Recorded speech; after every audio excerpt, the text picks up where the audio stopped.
انما يعمر مساجد الله من آمن بالله واليوم الآخر وإقام الصلاة وآتى الزكاة ولم يخش إلا الله صدق اللہ مولانا العظیم۔ الحمدللہ نماز ظہر کے بعد جو ہمارے درس کی ترتیب ہے، اس میں ہمارے پیش نظر یہ کتاب ہے حیات المسلمین، اور یہ مولانا اشرف علی تھانوی رحمہ اللہ نے اس میں وہ تمام اصول جمع کیے ہیں جو کسی بھی مسلمان کی دنیا اور آخرت کی کامیابی کے لیے ضروری ہیں، اور ایسی صفات جو ایک مومن کے اندر ہونی چاہیے یا وہ صفات جو مومن کے اندر نہیں ہونی چاہیے، اس کتاب میں ان کا تذکرہ ہے۔ تو آج اس کا ہمارا 12واں اصول جو انہوں نے بیان فرمایا ہے، اس کا عنوان انہوں نے رکھا ہے مسجد بنانے کی فضیلت۔ یہ تو ہم سب جانتے ہیں کہ مسجد کسی بھی اسلامی معاشرے کی بنیادی ضرورت ہے، اور یہی وجہ ہے کہ جب جناب نبی کریم صلی اللہ علیہ وسلم نے مدینہ منورہ کی طرف ہجرت فرمائی تو سب سے پہلا عمل جو جناب نبی کریم صلی اللہ علیہ وسلم نے فرمایا وہ ہے مسجد کی تعمیر کا۔ تو پہلے ایک مصلی بنایا گیا اور پھر اسے مسجد کی شکل دی گئی۔ تو مسجد بنانا یا مسجد کا ہونا یہ اسلامی معاشرے کی ایک علامت ہے اور بنیاد ہے، اور کوئی بھی مسلمانوں کی سوسائٹی یا محلہ مسجد کی تعمیر کے بغیر مکمل نہیں ہو سکتا۔ اور مسجد کو جو اللہ نے فضیلت دی ہے وہ یہ ہے کہ اسے اللہ نے اپنی طرف منسوب فرمایا ہے، اور اسے بیت اللہ، اللہ کا گھر کہا جاتا ہے۔ تو آیات ذکر فرماتے ہیں۔ پہلی آیت جس کی ہم نے تلاوت کی، حضرت تھانوی رحمہ اللہ ترجمہ فرماتے ہیں، ہاں بالکل اللہ تعالیٰ کی مسجدوں کو حقیقتاً آباد کرنا یہ ان لوگوں کا کام ہے جو اللہ پر اور آخرت کے دن پر ایمان رکھتے ہیں اور نمازوں کی پابندی کرتے ہیں اور زکوٰۃ دیتے ہیں اور اللہ کے علاوہ کسی سے نہیں ڈرتے۔ سو ایسے لوگوں کے لیے وہ توقع یعنی وعدہ ہے کہ وہ اپنے مقصود یعنی جنت اور نجات تک پہنچ جائیں۔ دوسری آیت ذکر فرمائی، وَمَنْ أَظْلَمُ مِمَّنْ مَنَعَ مَسَاجِدَ اللَّهِ، اس شخص سے زیادہ ظالم کون ہو سکتا ہے جو اللہ تعالیٰ کی مسجدوں میں اللہ کا ذکر اور عبادت کیے جانے سے رکاوٹ پیدا کرے اور مسجد کو ویران کرنے کی کوشش کرے۔ فرماتے ہیں ان آیات میں مسجد کی آباد کرنے والے کے لیے خوشخبری ہے کہ وہ مومن بھی ہے اور جنتی بھی ہے۔ چنانچہ حضرت ابو سعید خدری رضی اللہ تعالیٰ عنہ کی روایت ہے، رسول اللہ صلی اللہ علیہ وسلم نے ارشاد فرمایا، جب تم کسی مسلمان کسی شخص کو دیکھو کہ وہ مسجد کا خیال کرتا ہے، اور خیال کرنے میں حضرت تھانوی رحمہ اللہ نے پھر اس جملے کی وضاحت کرتے ہوئے فرمایا، خیال کرنے کا مطلب یہ ہے کہ اس کی خدمت کرتا ہے اور ہمیشہ اس میں نماز کے لیے حاضر رہتا ہے۔ نماز کے لیے آنا یہ بھی خیال ہے، اور مسجد کی چیزوں کو دیکھنا، کوئی کمی ہے، کوئی کوتاہی ہے، کوئی چیز ضرورت ہے، یہ ساری اس میں داخل ہے۔ تو اگر تم کسی کو دیکھو کہ وہ مسجد کا خیال رکھتا ہے تو تم اس کے ایمان مومن ہونے کی گواہی دے دو، کیونکہ اللہ تعالیٰ نے فرمایا انما یعمر، یہ وہی آیت پیارے محبوب صلی اللہ علیہ وسلم نے ذکر فرمائی جس کا ترجمہ اوپر آ گیا ہے۔ نمبر 3، اللہ نے سورہ نور میں آیت ہے اس کا ترجمہ ذکر کرتے ہیں، وہ ہدایت ایسے گھروں میں جا کر، وہ ہدایت والے ایسے گھروں میں جا کر عبادت کرتے ہیں جن کی نسبت اللہ نے حکم دیا کہ ان گھروں کا ادب کیا جائے اور ان میں اللہ کا نام لیا جائے۔ تو مراد ان گھروں سے حضرت تھانوی فرماتے ہیں مسجدیں ہیں، اور ادب کیسے کیا جائے اس کا ذکر ہم ابھی کرتے ہیں۔ حضرت عثمان رضی اللہ تعالیٰ عنہ سے روایت ہے، رسول اللہ صلی اللہ علیہ وسلم نے فرمایا، جو شخص کوئی مسجد بناتا ہے اور اس کا مقصود صرف اللہ کو راضی کرنا ہے اور اس کے علاوہ کوئی غرض نہیں ہے، اللہ تعالیٰ اسی کے مثل اس کے لیے جنت میں گھر بنا دیتے ہیں۔ تو مسجد تعمیر کرنا ایک بہت بڑا اجر اور ثواب کا کام ہے۔ فرمایا جس نے دنیا میں مسجد بنائی اللہ کو راضی کرنے کے ارادے سے، اللہ اس کے لیے جنت میں گھر اور محل تعمیر فرما دیتے ہیں۔ حضرت تھانوی رحمہ اللہ فرماتے ہیں اس حدیث سے نیت کی درستگی کی تاکید معلوم ہوتی ہے کہ انسان کوئی بھی نیک عمل کرے اس میں اللہ کو راضی کرنے کا ارادہ کرے اور کوئی دنیاوی غرض شامل نہ کرے۔ اگر نئی مسجد نہیں بنائے، اگر کوئی بنی ہوئی مسجد جسے تعمیر کی ضرورت، مرمت کی ضرورت تھی، اس کی مرمت کروا دی۔ مرمت میں ہر چیز شامل ہے، مثال کے طور پر اگر اس میں پلستر وغیرہ اکھڑ گیا ہے یا کوئی اور ضرورت ہے یا اس میں اضافے کی ضرورت ہے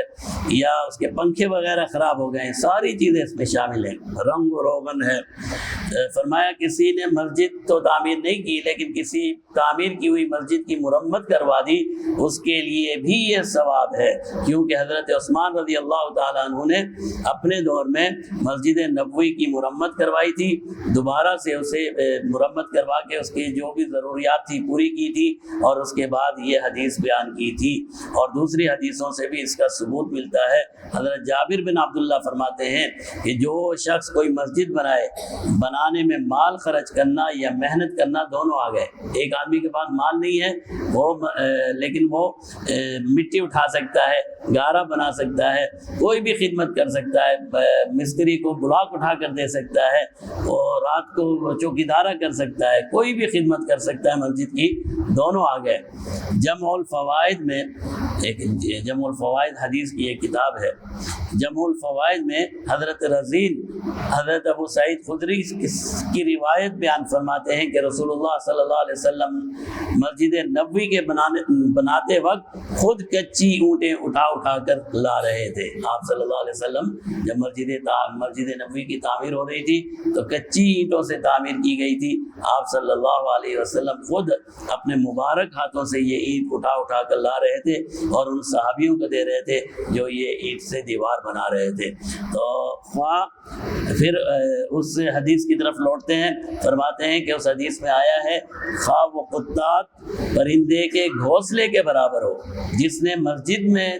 مسجد تعمیر کی، چاہے وہ پرندے کے گھونسلے کے برابر مسجد ہو یا اس سے بھی چھوٹی ہو، اللہ تعالیٰ اس کے لیے جنت میں ایک گھر بنا دیں گے۔ تو گھونسلے کے برابر تو کوئی مسجد بناتا نہیں ہے، مطلب یہ ہے کہ مسجد کی تعمیر میں حصہ لیا، چاہے اس کا حصہ اتنا کم کیوں نہ ہو جس میں ایک پرندے کا گھونسلہ ہوتا ہے، اتنا بھی اگر کسی نے، کیونکہ اللہ کو دیکھیں ہمارے مال اور دولت کی ضرورت نہیں ہے، یہ سب کچھ اللہ نے ہمیں دے رکھا ہے۔ اب اگر کوئی بھی جتنا بھی اس کی طاقت ہے اور وہ لگاتا ہے، بعض علماء فرماتے ہیں کہ ایسا بھی ہوتا ہے کار خیر میں ایک آدمی نے، مثال کے طور پر میں اپنی طرف سے مثال دے رہا ہوں سمجھانے کے لیے، ایک آدمی نے 10 ملین 1 کروڑ روپے لگا دیا اور دوسرے آدمی نے 5 روپے لگائے، لیکن 5 روپے لگانے والا 1 کروڑ لگانے والے سے آگے بڑھ گیا۔ کیوں؟ وہاں پر مقدار کو نہیں دیکھا جاتا، وہاں پر نیت اور اخلاص کو دیکھا جاتا ہے کہ کس اخلاص سے اس نے یہ کام کیا ہے۔ یہ ضروری نہیں ہے 1 کروڑ والا پیچھے رہ جائے، ہاں اگر اس نے نام و نمود کے لیے لگایا، شہرت کے لیے لگایا تو پھر تو اللہ کی بارگاہ میں قبول ہی نہیں ہوا، اور جس نے اللہ کو راضی کرنے کے لیے 5 روپے لگا دیے تو وہ اس سے آگے بڑھ گیا۔ اسی طرح بعض نے مثال یوں دی ہے، ایک آدمی کی استطاعت ہے کہ وہ مثال کے طور پر 10 کروڑ روپے لگا سکتا ہے، اس نے مسجد کی تعمیر میں 1 کروڑ روپے لگایا تو گویا کہ اپنے مال کا مثال کے طور پر 10% بن گیا، شاید میرا حساب صحیح ہو، اور ایک آدمی کی جیب میں ہے ہی 6 روپے اور اس 6 روپے سے اس نے 5 روپے لگا دیے، تو فیصد کے اعتبار سے وہ اس سے کہیں آگے ہے، اس مالدار سے وہ کہیں آگے ہے۔ تو اللہ رب العزت کے ہاں نیت دیکھی جاتی ہے، ارادہ دیکھا جاتا ہے، یہ نہیں دیکھا جاتا کہ لگایا کتنا ہے۔ تو فرمایا مسجد اگر گھونسلے کے برابر بھی بنائی تو اس کے لیے بھی اللہ جنت میں گھر بنا دیں گے۔ اس حدیث سے حضرت تھانوی فرماتے ہیں رحمہ اللہ، اس حدیث سے مسجد جو تعمیر ہو، زیر تعمیر ہو، اس میں چندہ دینے کی فضیلت بھی معلوم ہوتی ہے، کیونکہ گھونسلہ کے برابر بنانے کا مطلب یہی ہو سکتا ہے کہ وہ شخص پوری مسجد تو نہیں بنا سکا لیکن مسجد کی تعمیر میں تھوڑی سی شرکت اس نے کر لی۔ تو اس حدیث میں یہ جو لفظ آیا ہے، اسی کے مثل جنت میں گھر بنے گا، اس سے یہ نہ سمجھا جائے کہ اس کی اسی گھونسلے کے برابر اسے جنت میں گھر دیا جائے گا۔ جناب نبی کریم صلی اللہ علیہ وسلم نے فرمایا اسی کے مثل۔ تو حضرت تھانوی رحمہ اللہ فرماتے ہیں اس کا مطلب یہ نہیں ہے کہ اتنا چھوٹا سا مال اس کو جنت میں ملے، اتنا بھی مل جائے تو بہت بڑی بات ہے۔ وہ کہتے ہیں نا پاؤں رکھنے کی جگہ بھی مل جائے تو بیٹھنے کی ہم خود ہی بنا لیں گے، تو اتنا بھی مل جائے تو وہ بھی دنیا اور آخرت سے، دنیا کی ہر چیز سے بہتر ہے۔ جناب نبی کریم صلی اللہ علیہ وسلم نے ایک مرتبہ ارشاد فرمایا کوڑے رکھنے کی جگہ، کوڑا ہوتا تھا چابک یوں گھما کر یوں اسے رول کر کے کہیں بھی رکھ دیا جاتا تھا، آج کل ہم بیلٹ سمجھ لیں، بیلٹ جس طرح ہم اس کو رول کر کے رکھتے تھے تو اتنی سی جگہ پہ آ جائے گا۔ تو آپ صلی اللہ علیہ وسلم نے فرمایا کوڑا رکھنے کی جو اتنی سی جگہ ہے جنت کی، وہ بھی دنیا و ما فیہا سے بہتر ہے، دنیا کی ہر چیز سے بہتر ہے۔ تو گھونسلے کے برابر بھی مل جائے تو یہ بہت بڑی کامیابی ہے انسان کی۔ لیکن حضرت تھانوی رحمہ اللہ فرماتے ہیں اسی کے مثل سے مراد اس کی نیت اور ارادہ ہے، اسی کے مثل سے مراد اس کی نیت اور ارادہ ہے کہ اس نے کس نیت سے یہ گھر بنایا۔ اس سے یہ نہ سمجھا جائے اس صورت میں گھونسلے کے برابر گھر بنائے اسے دیا جائے گا، کیونکہ مثل کا مطلب یہ نہیں ہے کہ چھوٹے اور بڑے ہونے میں اس کے برابر ہوگا، بلکہ مطلب یہ ہے اس شخص کے اخلاص کے بقدر اسے جنت کا گھر دیا جائے گا۔ لمبائی اور چوڑائی میں وہ گھر یقیناً دنیا کے گھروں سے بہت بڑا ہوگا۔ حضرت عبداللہ بن عمر رضی اللہ تعالیٰ عنہ کی روایت ہے، رسول اللہ صلی اللہ علیہ وسلم نے فرمایا جو شخص اللہ کے لیے دنیا میں مسجد بناتا ہے اللہ تعالیٰ اس کے لیے جنت میں ایک گھر بنائیں گے جو بہت ہی لمبا اور چوڑا ہوگا۔ تو دیکھیے یہاں پر اسی مثل کا مطلب یہ نہیں ہے کہ جتنی مسجد ہے 60 بائی 60 کی مسجد بنائی تو 60 بائی 60 کا اس سے مال ملے گا۔ اس سے مراد یہ ہے اخلاص اور تقوی کی بنیاد پر ملے گا کہ کس بنیاد پر اس نے اللہ کا گھر بنایا تھا۔ حضرت ابو ہریرہ رضی اللہ تعالیٰ عنہ فرماتے ہیں رسول اللہ صلی اللہ علیہ وسلم نے ارشاد فرمایا جو شخص عبادت کے لیے حلال مال سے کوئی عمارت یعنی مسجد بناتا ہے اللہ تعالیٰ جنت میں موتی اور یاقوت کے گھر اسے نوازتے ہیں۔ یہ بھی مسجد کا ایک ادب ہے کہ اس میں حرام مال نہ لگائے، خواہ وہ حرام پیسہ ہو، حرام زمین ہو۔ حرام زمین کیسی ہوتی ہے کہ کسی کی زمین پر آج کل بہت چلتا ہے، کسی کی زمین پر بھی قبضہ کر لیتے ہیں اور چھوٹی سی جگہ پہ مسجد بنا دی یا مزار بنا دیا۔ اب وہ بیچارہ صاحب زمین آتا ہے کہتا ہے یار میری زمین ہے، کہتے ہیں یہ تو اب اللہ کا گھر بن گیا، اب یہ تو اللہ کا گھر بن گیا، اب یہ تو نہیں گر سکتا، اس سے لڑ پڑتے ہیں۔ یہ ناجائز ہے، کسی کی زمین پر زبردستی قبضہ کر کے اس پہ قبضہ کرنے کے لیے مسجد تعمیر کر دینا ناجائز ہے۔ فرمایا چاہے وہ پیسہ حرام کا ہو، چاہے وہ زمین حرام کی ہو، زمین حرام کی ہو جیسے کہ ابھی میں نے آپ کو سمجھا دیا، یا وہ ملبہ حرام کا ہو۔ بعض اوقات ایسا ہوتا ہے کسی نے گھر گرایا ہے، اس کا ملبہ پڑا ہوا ہے، اس بیچارے نے بیچنا تھا، یہ جو بھی کرنا تھا، آپ نے بغیر اس سے پوچھے اٹھایا اور مسجد کے فرش میں ڈال دیا۔ وہ آیا کہ بھئی یہ تو ملبہ میرا تھا، کہتے ہم نے تو جائز، ہم نے تو عبادت کے کام میں گھر تھوڑی بنایا ہے، اللہ کا گھر بنایا ہے۔ بھئی اللہ کا گھر تو بنایا ہے، لیکن جس کی چیز ہے اس سے پوچھ تو لو کہ وہ دینا بھی چاہتا ہے کہ نہیں دینا چاہتا۔ جیسے بعض لوگوں کو شوق ہوتا ہے کہ کسی زمیندار کی زمین میں کرائے پر زمین لے لی اور بغیر اس کی اجازت سے وہاں پر مسجد بنا لی، اور جب وہ زمیندار صاحب زمین اسے روکنے کے لیے آتا ہے تو لڑنے مرنے پر تیار ہو جاتے ہیں اور اسے اسلام کی خدمت سمجھتے ہیں۔ اور اگر خاص کر یہ تو اس زمانے کی بات کر رہے ہیں جب پاکستان اور ہندوستان ایک ہی تھے اور انگریزوں کی حکومت تھی، حضرت تھانوی رحمہ اللہ اس زمانے میں تھے، تو فرماتے ہیں خاص کر اگر وہ زمیندار جس کی زمین غیر مسلم ہو تب تو اسے کفر اور اسلام کی جنگ سمجھ لیتے ہیں۔ پہلے اس سے زمین کرائے پہ لی کہ بھئی ہم یہاں کاشتکاری کریں گے، کاشتکاری کرتے کرتے خیال ہوا یہاں پر مسجد بھی ہونی چاہیے، مسجد بنا دی۔ اب وہ بیچارہ غیر مسلم جو بھی آیا اس نے کہا بھئی میں نے تو آپ کو کاشتکاری کے لیے دی تھی، مسجد کے لیے تو نہیں دی تھی۔ اب یہ کہتے ہیں جی یہ کفر اور اسلام، یہ تو کافر ہے، اس لیے یہ مسجد گرانا چاہتا ہے۔ خوب سمجھ لو اس زمین پر جو مسجد بنائی جائے، ایسی زمینوں پر جو مسجد بنائی جائے وہ شرع سے مسجد ہی نہیں ہے۔ البتہ زمیندار اپنی خوشی سے زمین دے دے یا آپ اس سے خرید لیں، پھر آپ کی مرضی ہے، جو مرضی بنائیں، جتنی مرضی بڑی مسجد بنائیں۔ حضرت ابو سعید خدری فرماتے ہیں ایک سیاہ فام عورت تھی، یعنی حبشہ کے رہنے والی، افریقہ کے رہنے والی کوئی خاتون تھی، مسجد میں جھاڑو دیا کرتی تھی۔ ایک یہ قصہ ہے، ایک خاتون جو کسی کی باندی تھی، باندی اس زمانے میں ہوتی تھی یعنی غلام، تو یہ کسی کی غلام خاتون تھی اور مسلمان تھی، اور مسجد نبوی میں آ کر جھاڑو لگایا کرتی تھی۔ ایک رات وہ مر گئی۔ جب صبح ہوئی تو رسول اللہ صلی اللہ علیہ وسلم کو خبر دی گئی، رات کو اس کا انتقال ہوا، لوگوں نے اسے کفنایا، دفنایا، اس کا جنازہ پڑھا، اور اس اعتبار سے پڑھا کہ ابھی جناب نبی کریم صلی اللہ علیہ وسلم کو کیا تکلیف دیں، رات کا ٹائم ہے، اور ویسے بھی اس کا کوئی قبیلہ نہیں تھا، اس کے کوئی رشتہ دار وہاں تھے نہیں، تو انہوں نے کہا بھائی جتنے ہیں 2-4 آدمی مل کے جنازہ پڑھ لیں، اور جنازہ پڑھ کے اس کو دفنا دیا گیا۔ صبح کا وقت ہوا، بعض روایات میں خود جناب نبی کریم صلی اللہ علیہ وسلم نے پوچھا کہ بھائی آج تو وہ صفائی کے لیے نہیں آئی،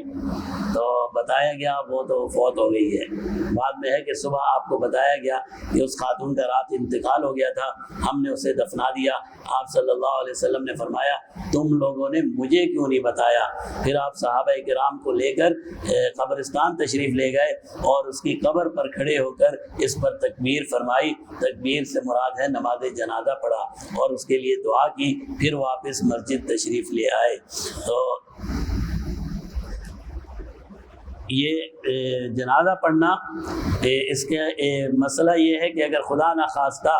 کسی مسلمان کو بغیر نماز جنازہ پڑھائے دفنا دیا گیا، تو جب تک یہ یقین ہو کہ اس کی میت ابھی گلی اور سڑی نہیں ہوگی اندر قبر میں، اس کو نماز جنازہ قبرستان میں جا کر پڑھا جائے گا۔ بعض علماء نے اس کی مدت لکھ دی ہے کہ 3 دن کے اندر اندر اس کی نماز جنازہ پڑھنی چاہیے، اور اگر نہیں پڑھی تو سارے گناہ گار ہوں گے جتنے اس علاقے کے مسلمان ہیں، کیونکہ نماز جنازہ فرض کفایہ ہے۔ جب نہیں پڑھی اور اس کو ویسے ہی دفنا دیا گیا، اور قبرستان میں جا کر بھی نماز جنازہ نہیں پڑھی گئی، یا 3 دن گزر گئے پھر پتہ چلا، تو اب یہ سارے گناہ گار ہیں، انہیں توبہ اور استغفار کرنا چاہیے۔ یہ جو تھا، اس خاتون کی نماز جنازہ پڑھ لی گئی تھی، پھر اسے دفنایا گیا تھا، لیکن یہ اس خاتون کے لیے جناب نبی کریم صلی اللہ علیہ وسلم کو خصوصی اجازت دی گئی کہ آپ نے اس کا نماز جنازہ دوبارہ پڑھا۔ بعض نے کہا وہ اس لیے کہ جس کا کوئی کفیل نہیں ہوتا، ریاست اس کی کفیل ہوتی ہے، تو جب اس کا کوئی کفیل نہیں تھا تو جناب نبی کریم صلی اللہ علیہ وسلم اس کے کفیل تھے، تو آپ کی اجازت کے بغیر کیونکہ اس کا نماز جنازہ پڑھا گیا، اس لیے آپ نے دوبارہ سے اس کا نماز جنازہ پڑھا۔ بہرحال یہ اس خاتون کے ایک نیکی اور سعادت پر دلالت کرتا ہے کہ آپ صلی اللہ علیہ وسلم خود تشریف لے گئے۔ ایک روایت میں ہے کہ آپ نے اس سے پوچھا، ہو سکتا ہے خواب میں پوچھا ہو، خواب میں آئی، آپ نے اس سے پوچھا کہ تو نے کس عمل کو سب سے زیادہ ثواب والا پایا؟ انتقال ہو گیا، آپ صلی اللہ علیہ وسلم کو خواب میں نظر آئی، آپ نے پوچھا بھئی اللہ کے ہاں تو نے کون سا عمل سب سے زیادہ اجر اور ثواب والا پایا؟ اس نے جواب دیا مسجد میں جھاڑو دینا سب سے بڑا اجر پایا۔ دیکھیں چھوٹا سا عمل ہے مسجد کی صفائی کرنا، فرمایا سب سے بڑا میں نے اسے پایا۔ دیکھیے حضرت تھانوی فرماتے ہیں مسجد میں جھاڑو دینے کی بدولت ایک غریب اور گمنام خاتون جو کسی کی غلام تھی، اور جس کی مسکنت اور گمنامی کے سبب، جس کی غریبی اور گمنامی کی وجہ سے اس کی وفات کی اطلاع دینا بھی حضور صلی اللہ علیہ وسلم کو ضروری نہیں سمجھی گئی تھی، حضور اکرم صلی اللہ علیہ وسلم نے ان خاتون کی کتنی بڑی قدر فرمائی کہ اس کی وفات کی خبر نہ دینے کے بارے میں صحابہ سے شکایت بھی فرمائی کہ بھئی تمہیں مجھے بتانا چاہیے تھا، تم نے کیوں نہیں بتایا؟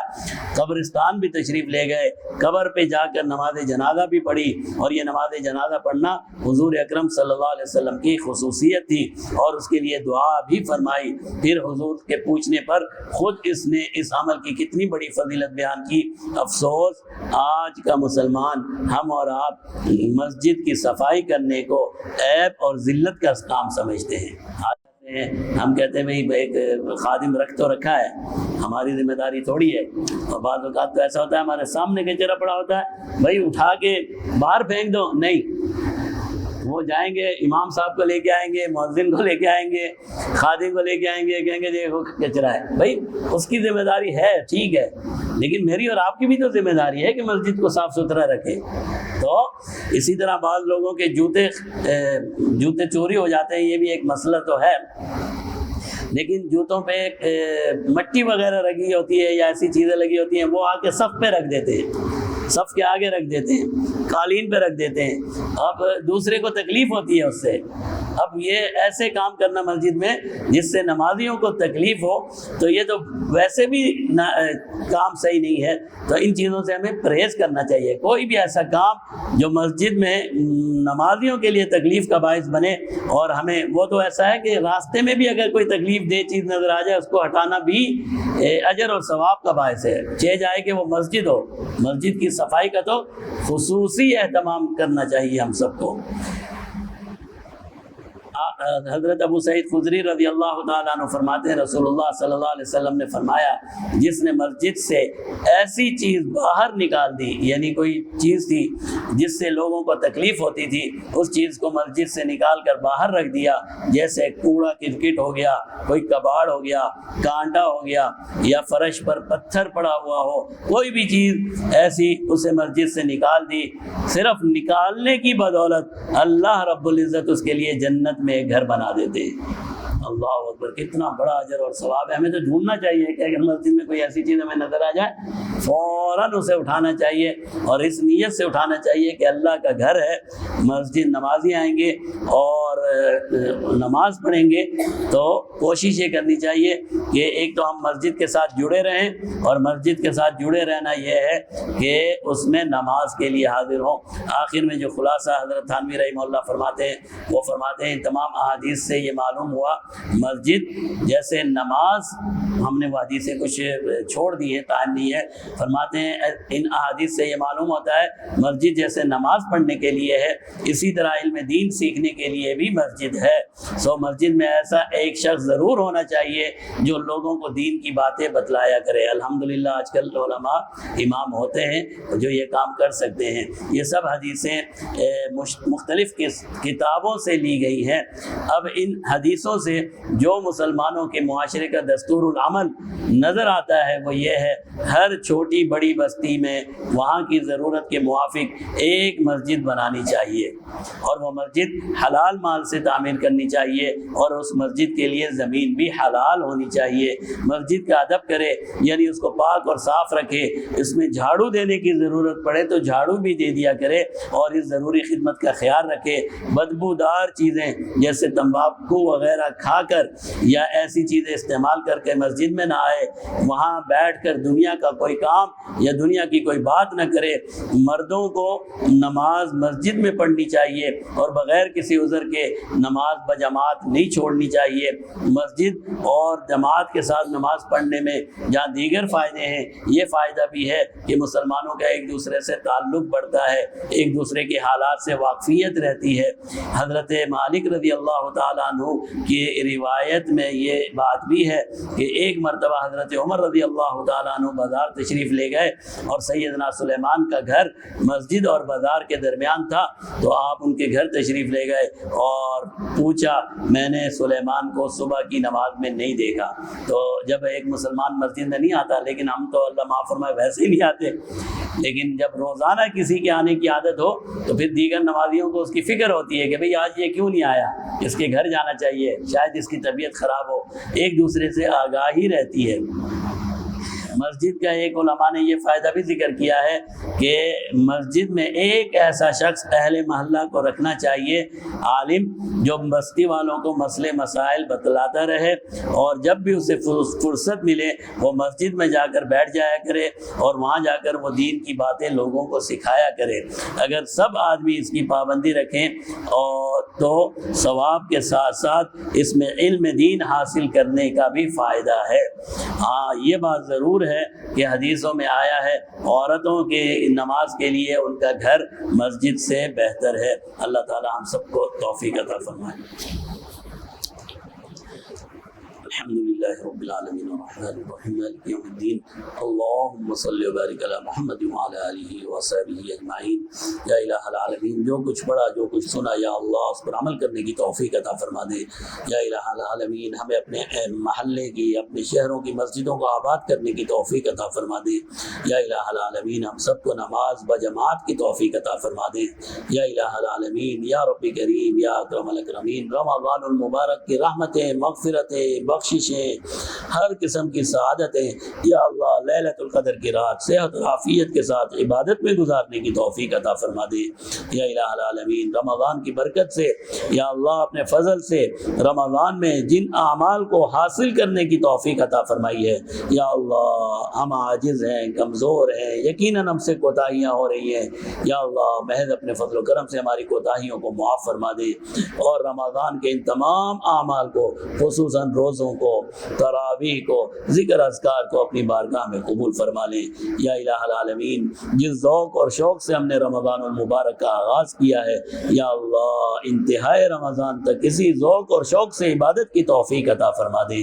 یا الہ العالمین ہمیں ہماری اولادوں کو ہمارے اہل خانہ کو والدین بہن بھائی یا اللہ رشتہ دار اعزاء اقربا پوری امت کو رمضان المبارک کی برکتیں عطا فرما دے. ہم سب کو رمضان کی قدر کی توفیق عطا فرما دے. اللہم صل علی سیدنا محمد وعلی آل سیدنا محمد صلاة تحل بها العقد وتفك بها الكرب ربنا تقبل منا انك انت السميع العليم وتب علينا انك انت التواب الرحيم وصلى الله وسلم على سيدنا محمد وعلى آله وصحبه اجمعين آمين برحمتك يا ارحم الراحمين.